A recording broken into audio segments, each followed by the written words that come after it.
Canada owes a debt of gratitude to two recent prime ministers. They stood on different sides of the House, but both of them made wise financial choices on behalf of Canada. I am, of course, speaking of Jean Chretien and Stephen Harper. When world financial markets threatened to put the squeeze on Canada over our wild spending, Jean Chretien reined in spending in a big way, and he delivered 7 budgetary surpluses in 10 years. That is an impressive record by any standard. We owe Jean Chretien a debt of gratitude. And I say this as a partisan conservative.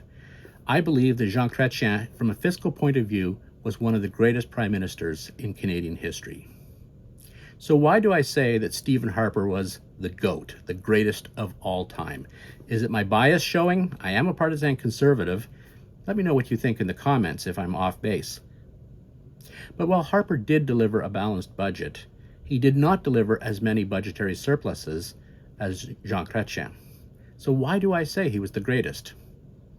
Well, with Harper, I think it's important to understand the context.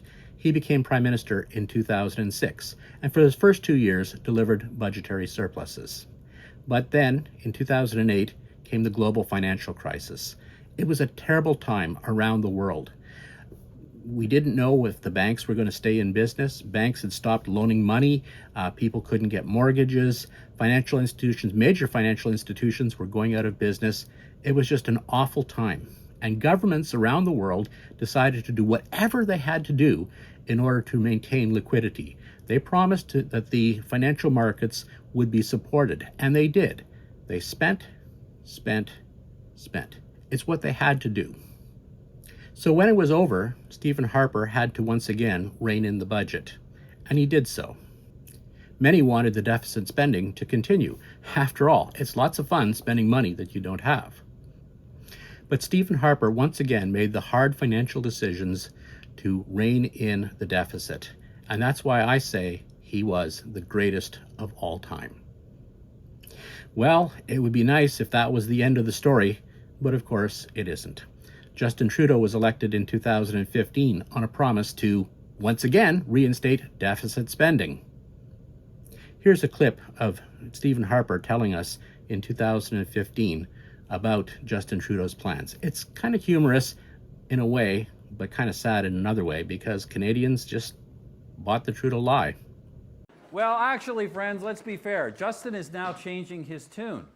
He now says today he will run a deficit. A modest deficit. I guess it turns out the budget doesn't balance itself after all. But he'll run he says, a modest deficit, a tiny deficit. So small you can hardly see the deficit. That's what he says. A modest deficit, and only for 3 years. Only for 3 deficits. Three modest little deficits. And maybe $10 billion each, modest $10 billion deficits to start with. Well, Trudeau delivered on his promise to give us a deficit again, but it wasn't just for 3 years. He kept on spending. And then came the pandemic, and governments around the world once again supported their people as needed and ramped up spending. But here's the thing. Justin Trudeau was a profligate spender before the pandemic, and he was a profligate spender after the pandemic. That said, nobody cares. Nobody cares that Canada is running a deficit. We didn't care, and that's why we voted for Mark Carney. He promised to continue to run a deficit, and he is, in a big way.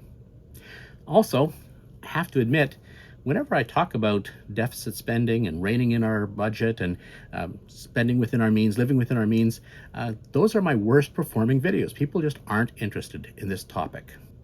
So what do you think? Do you think that a balanced budget and a declining debt are a national priority? Are they something we absolutely need to be pursuing? Or am I the only one? Let me know in the comments.